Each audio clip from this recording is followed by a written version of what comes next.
వెంకటేశుని చరితము వింటే పాపములన్నీ తొలగుగదా. ఏడు కొండలో ఎక్కినంతనే మనసే పరవశమందుగదా.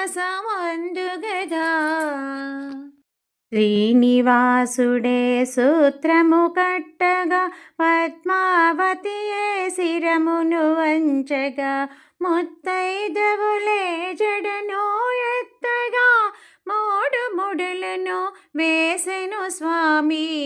దేవతలందరూ ఆనందముతో పూలవానలే కురిపించే పెండికి వచ్చిన బంధుజనాలే అక్షింతలనే వేసిరిగా.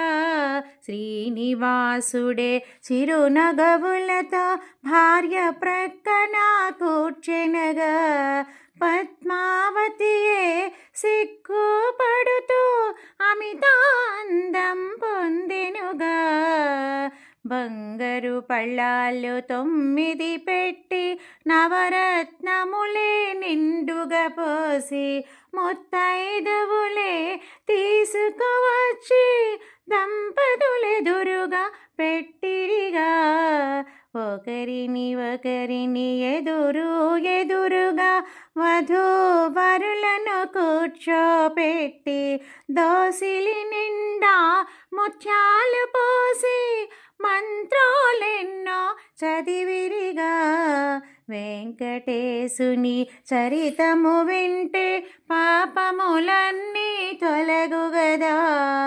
ఏడు కొండలు ఎక్కినంతనే మనసే పరవశమందుగదా.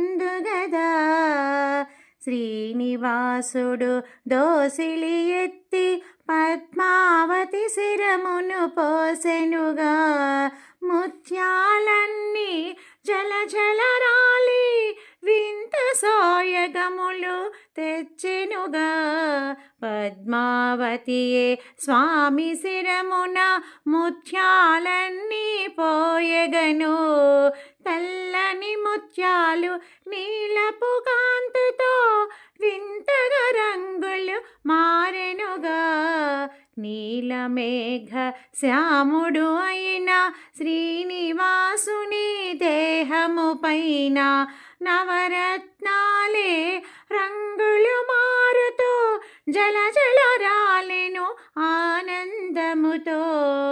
దంపతులిరువురు ఉత్సాహముతో తలంబ్రాలనే పోసికొనియే సుందరమైన దృశ్యము చూసి పిన్నలు పెద్దలు సందడి చేసే.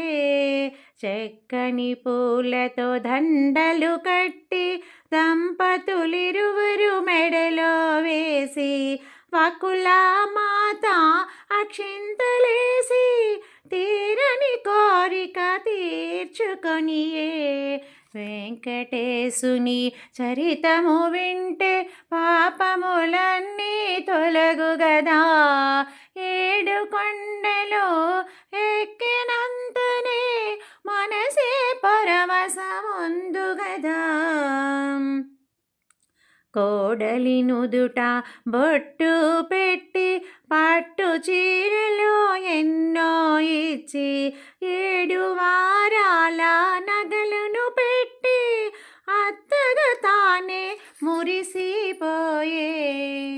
బంధుజనాల మనసులోన ఎన్నడు పొందని హాయిని పొందే. చూచుటకెన్నో కనుల చాలవు, చెప్పుటకైనా మాటలు చాలవు. స్వర్ణ కిరీటం చక్కగా చేసి నవరత్నాలను పదిగిరిగా. యేసుని చరితము వింటే పాపములన్నీ తొలగుగదా. ఏడు కొండలు ఎక్కినంతనే మనసే పరవశమందుగదా.